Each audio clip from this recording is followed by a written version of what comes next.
Je suis né et j'ai vécu toute ma vie dans la cité d'Osgiliath. Toutes les histoires sur sa grandeur et sa vie florissante sont véridiques. Puissiez-vous voir un jour le grand marché, la foire aux épices du sud ou les rassemblements sur la place devant le grand pont. Cette cité est ancienne et à mi-chemin de Minas Tirith et la sombre Minas Morgul. Mais mon histoire, bien qu'elle commence dans cette cité riante et connue, ne se déroule que très peu entre ces murs rassurants. J'ai toujours eu en tête une interrogation. Que se trouve-t-il à l'est de la Terre du Milieu ? Car toutes nos cartes ne vont guère plus loin que la mer d'Orun. Certains parlent des monts rouges, les Orocarni, d'autres mentionnent des villes et villages, mais aucun ne semble les avoir contemplés. Ainsi, je me mis en route avec cette ferme intention. Je vais découvrir les mystères de l'Orient lointain. Je me charge des provisions nécessaires, de mon épée, ainsi que d'une bannière de l'arbre pliée dans mon paquetage. Sait-on jamais. Mon départ se fit un matin sous les applaudissements de ma famille d'abord, puis de quelques intéressés. Mon expédition se révélerait sans doute dangereuse, mais quel plaisir de partir vers l'inconnu. Mon premier choix fut de traverser l'Anduin pour me retrouver sur sa rive est, évitant ainsi la traversée périlleuse plus au nord. J'empruntai l'ancienne route du nord, maudite et peu usitée, qui mène à la terrible porte noire du Mordor. Mais arrivé en vue des terribles tours des dents, je décidai de suivre les Ered Lithwi, puis de bifurquer légèrement au nord. Le climat s'est refroidi la nuit dans ce désert de rocailles et d'herbes folles. Le temps est clément et nulle goutte de pluie n'est tombée depuis mon passage en Ithilien. La journée, la température monte et mes habits sont alors trop chauds pour marcher sereinement. L'eau n'est pas un problème, car je trouve de nombreuses sources et quelques ruisseaux sur mon chemin qui me permettent d'emplir ma gourde. Plusieurs jours similaires se succèdent et je ne peux guère les différencier si ce n'est qu'il fait toujours plus chaud le jour et plus froid la nuit. Mes pas se dessinent dans le sable, telle une ligne d'infini derrière moi.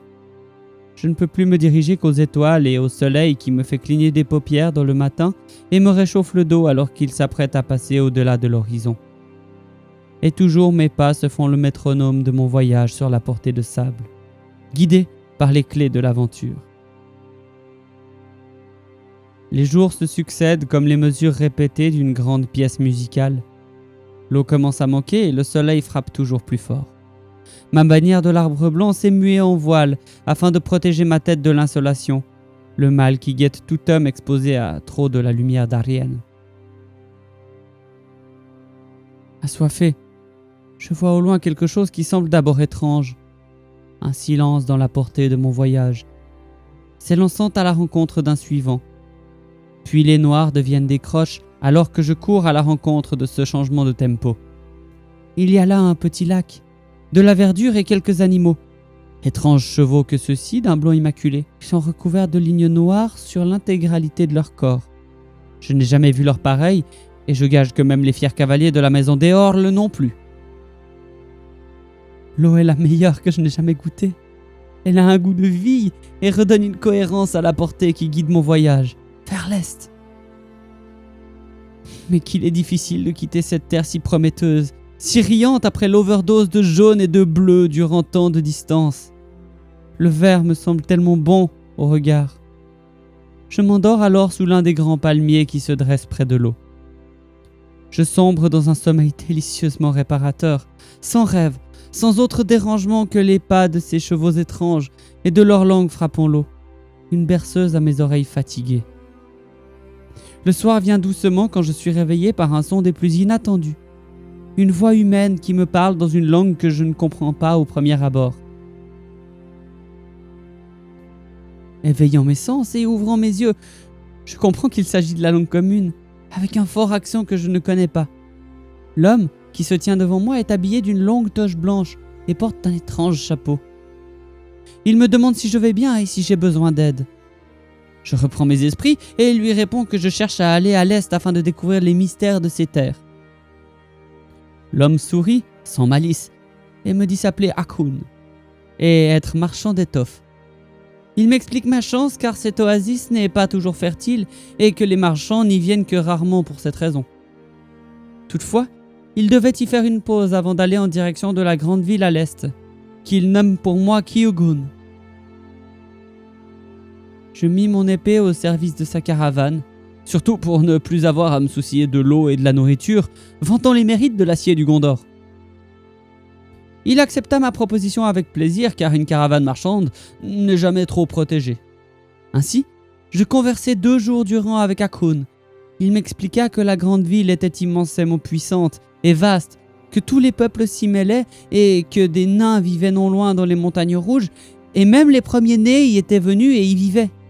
Il me parla de la légende de la fondation de cette cité. Il y a plusieurs âges, elfes et hommes se retrouvèrent acculés en cet endroit, fuyant de mauvais serviteurs du terrible Morgoth dont tous avaient entendu parler. Ils furent sauvés de cet âpre fin par l'intervention des pères de la pierre qui les aidèrent.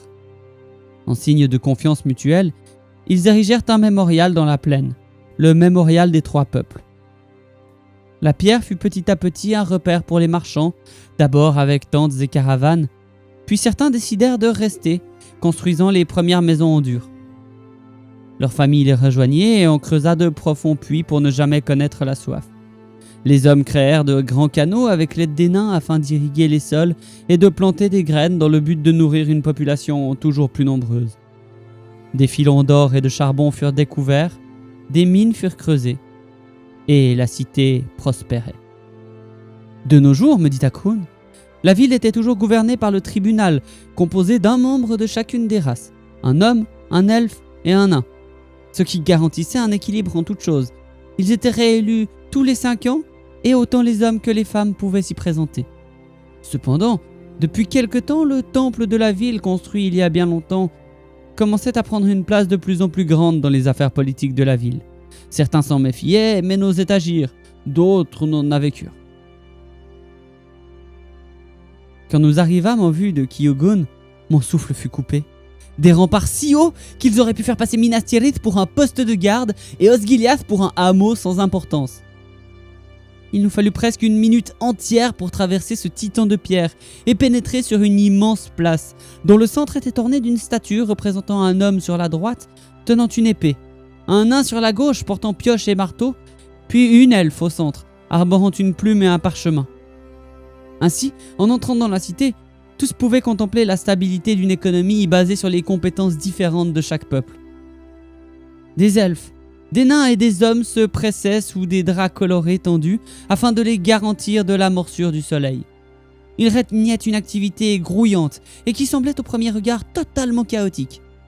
Cependant, l'œil habitué pouvait remarquer l'ordre établi car nul ne se gênait, nul ne criait et surtout, tout se passait dans le calme relatif d'un marché en installation. Mon ami alors, Hakoun, me montra un grand espace situé entre un bâtiment ocre qui semblait être un débit de boisson et un puits, le désignant comme son espace marchand attitré. Il m'invita à aller me présenter au palais afin de faire connaître la venue d'un émissaire du Gondor, qui ne manquerait pas d'intriguer le tribunal, c'était certain. Il me traça un plan grossier et m'indiqua comment me retrouver en prenant la haute tour du temple comme point de repère, car elle était visible de toute la ville. Ça avait été la volonté lors de sa construction, il paraît.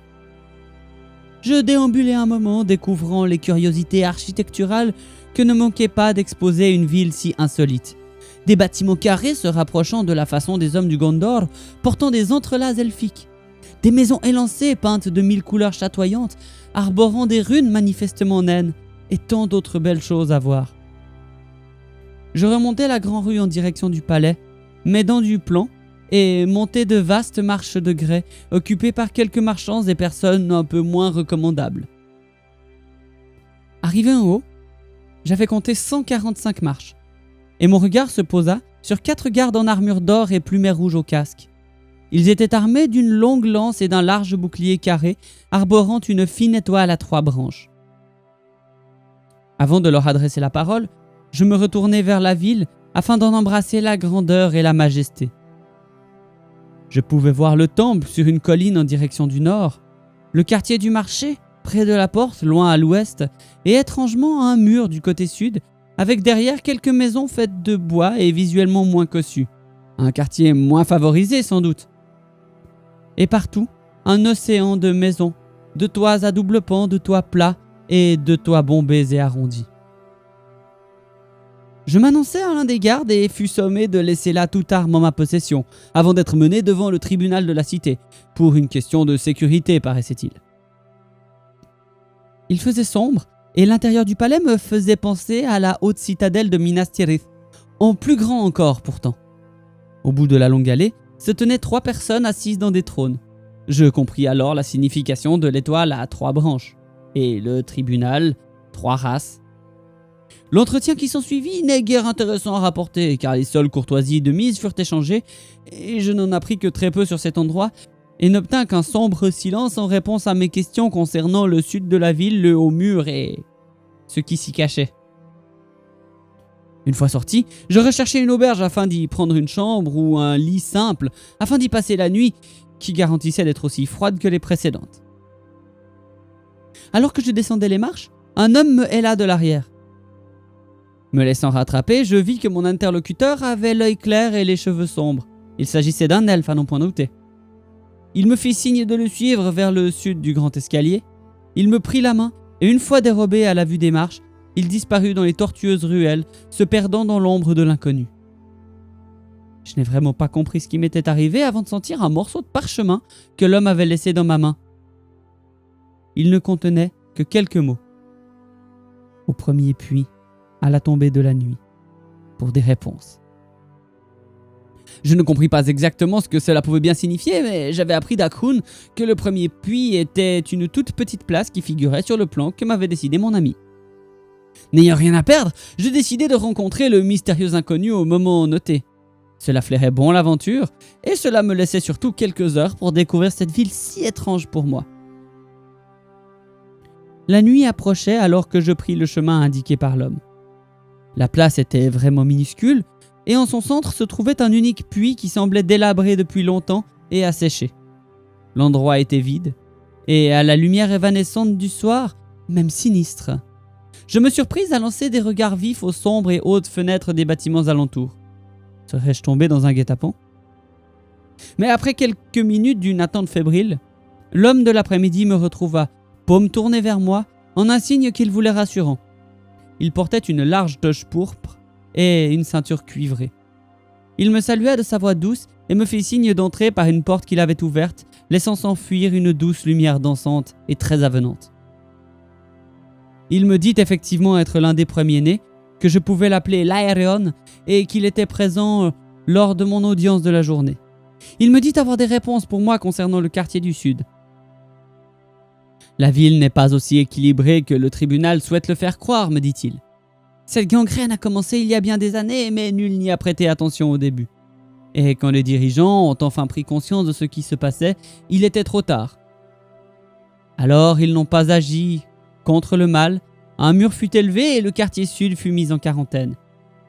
Il est presque impossible de le rejoindre maintenant de nuit et totalement impossible de jour, à part s'il en souhaitait mourir. Quand je lui demandai si cette gangrène était contagieuse, il étira ses lèvres dans un sourire sans joie et me dit qu'il s'agissait d'une gangrène de l'esprit, non du corps. Qu'elle commençait avec des idées, dont on ne me parlerait pas, et qu'elle se terminait avec la chute de la demeure de l'esprit au profit d'instincts barbares. Seule une magie étrange pouvait en être à l'origine, selon Laerion, et l'un des 2 prêtres du temple avait disparu. Il y a très longtemps, et nul n'avait jamais pu le retrouver. C'était sans doute lié. Les rumeurs, cependant, disaient qu'il était dans le quartier du Sud, reclus et ourdissant la fin de la cité, propageant le mal avec l'espoir qu'il atteigne le tribunal. Je pus profiter de la nuit chez Laerion à discuter et à me préparer au voyage de la nuit suivante, car il fut décidé que ma venue n'était pas un hasard, que je pouvais aider à vaincre cette peste de l'esprit. J'allais en tout cas essayer. Le lendemain, je fus habillé un peu plus à la mode locale pour passer inaperçu, et le soir, après une après-midi à me reposer chez Laerion, nous empruntâmes le chemin défendu vers le quartier du Sud. Plus nous nous approchions du mur, plus les rues étaient désertes, plus la peur semblait opaque. Les maisons étaient vides maintenant, des planches barrant les fenêtres et les portes murées à la hâte. Laerion me montra le haut mur du doigt et m'intima l'ordre de rester collé aux parois des maisons pour échapper à la vigilance des quelques gardes en faction au sommet. Une maison aussi délabrée que les autres, qui avait dû être une taverne dans le temps, se révéla être notre entrée. Dans sa cave, un chemin communiquait avec l'intérieur de la zone sinistrée, caché derrière un tonneau de vin depuis longtemps vidé, évidemment. De l'autre côté, je sentis tout de suite une chape de puissance faire pression sur mon esprit. Était-ce la pression de cette horrible gangrène mentale ou ma seule crainte? Je ne le sus jamais. Mais je m'y habituai. Nous empruntâmes des rues délabrées mais manifestement habitées. Des pleurs, des bruits de conversation, de pas ou de râles retentissaient partout autour de nous, habillant la nuit d'un manteau de terreur difficile à supporter. Que ce soit la chance ou l'habileté de mon guide, nous ne rencontrâmes personne durant notre périple à travers le quartier oublié. Loin dans l'inconnu, la ville semblait descendre encore comme dans une entrée de caverne immense. C'était là que le quartier des nains, avant l'horrible maladie, se tenait, me glissa l'Aérion, alors que nous marchions dans une obscurité toujours plus oppressante. La lumière était oubliée, et nous nous enfoncions encore plus profondément dans l'ancien quartier des nains qui, malgré le délabrement et l'abandon, demeurait beau et à l'architecture parfaite. Une lumière rougeoyante se dessina devant nous, éclairant la rue de sa lumière vacillante. Elle venait, semblait-il, d'un grand feu ou d'une immense lampe suspendue. Chose étrange, au milieu de la désolation du lieu. Une sinistre mélopée se faisait alors entendre, montant et descendant au rythme soutenu d'un tambour répercuté par les pierres sombres. Une entrée dont l'obscurité béait sur la rue engloutit nos deux silhouettes. Il nous fallait prendre de la hauteur afin d'en apprendre davantage. Une place s'étendait en dessous, l'ancienne place de la Grande Creusée d'après l'Aérion, un endroit où nul n'était venu depuis très longtemps. En tout cas, c'est ce qu'il semblait. C'est de cette place que partait la mine de charbon dont les filons couraient à l'est et l'extraction d'ors et de joyaux qui fuyaient dans les ténèbres plus loin que toute mémoire. Mais la place aurait dû être vide et austère, mais elle était en réalité pleine d'un public réagissant comme en transe au jeu de tambour d'un unique batteur. Il chantait d'une seule voix des paroles incompréhensibles, contenant toutefois une terrible malédiction latente et insoutenable.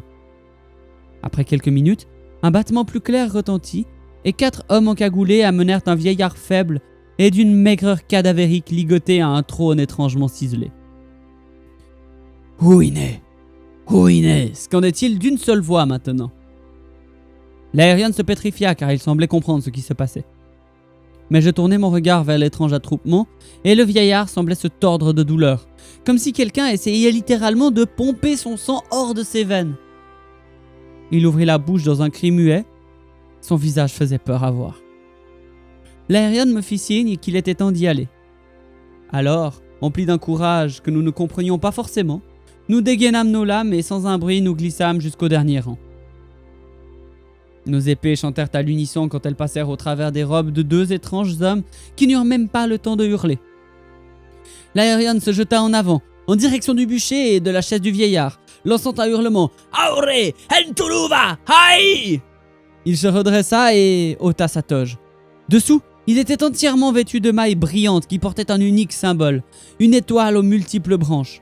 Curieusement, ce symbole m'était familier, mais l'ardeur de la bataille à venir me prit et je glissai ma lame avec toute l'adresse possible entre les os de mes adversaires, surpris.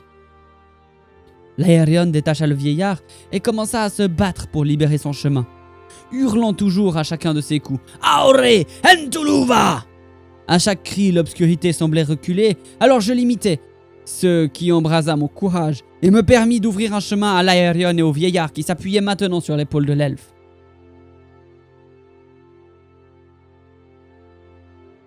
L'opération avait été précise et rapide. Nous nous réfugiâmes dans un bâtiment un peu plus haut et mon compagnon traça des mots de pouvoir, un interdit, m'expliqua-t-il, sur la porte. Alors, il soigna de son mieux les blessures du vieillard et lui fit don de la toge qui avait dissimulé son armure. Toutefois, il était toujours d'une grande faiblesse. Le vieillard se dit être nommé Palando, et il nous remercia maintes fois l'Aérion et moi de l'avoir sauvé et sorti des griffes de cette secte étrange. Il nous expliqua qu'il avait été capturé et qu'ils en avaient après sa science magique, afin de corrompre l'esprit de toute la ville pour en prendre le contrôle au nom d'Anatar, le seigneur des dons, qui viendrait les libérer et les récompenser une fois leur objectif atteint. La discussion dura plus que de raison et l'Aerion annonça brusquement le départ.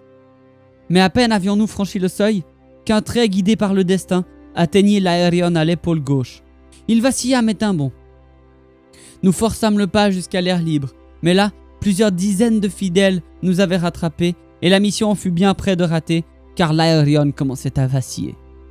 La flèche était empoisonnée. L'elfe me laissa Palando et fit volte-face. Il me cria de sauver le mage et de rejoindre le temple sans délai, qu'il tiendrait notre retraite, qu'il avait son honneur à récupérer, 6 frères à venger et un père à rendre fier. Mandos l'attendait depuis si longtemps. « Aure Hentuluva » fut la dernière chose que j'entendis de sa bouche alors que sa lame transperçait un fidèle. La sortie du quartier, la déambulation dans les rues plus saines, l'arrivée sur la grande place, tout ça se passa dans un demi-rêve brumeux pour moi, avec pour seule distraction la faible voix du vieux mage murmurant « Aerion, non, impossible. Non, ma gloire, perdu depuis si longtemps, se pourrait-il » Et cela se poursuivait ainsi. Je fus tiré de mon habitude par Hakoun, qui me mena tout droit dans ces quartiers, afin de m'y soigner et de stabiliser l'état de mon vétuste compagnon. Je lui priai de me conduire au temple aussitôt que possible, et quand Palando fut à nouveau en état, il me demanda la même chose. Ce fut à l'aube, après un très court repos, que mon ami nous mena, Palando et moi-même, au grand temple. Le mage fut admis, mais je dus attendre à l'extérieur durant plusieurs heures que je mis à profit pour expliquer mon escapade nocturne à Hakoun. Quand Palando ressortit, il était vêtu de bleu et accompagné par un second vieillard habillé de pareille façon. Ils nous dirent de les suivre jusqu'au palais. Palando semblait avoir retrouvé sa forme étrangement. S'ensuivit une purge complète du quartier sud par l'armée de la cité menée par le tribunal, puis à la réouverture des mines et la reconquête des maisons laissées vacantes si longtemps auparavant pour certaines, dans les jours à venir. Je fus élevé au titre d'ami de la nation par le tribunal et de grand sauveur de l'Est. Je n'acceptais aucun cadeau de leur part, mais reçus un devoir, celui de transmettre à Osgiliath et au Gondor des lettres demandant l'ouverture d'une route commerciale de l'Est et contenant aussi des pourparlers diplomatiques secrets. Ainsi, je repris mon voyage de retour quelques jours plus tard après la fin du marché, en compagnie d'Hakoun et de sa caravane qui allait en direction de la mer de Rhûn. Après ce voyage sans encombre, je repris la route du sud pour rentrer à Osgiliath. Là, je transmis mes messages et lettres de l'Est. Puis, je retournai à ma vie d'avant, des images et des histoires plein la tête à raconter au coin du feu, heureux de connaître au moins un peu cette histoire qui m'avait vu me perdre dans l'Est.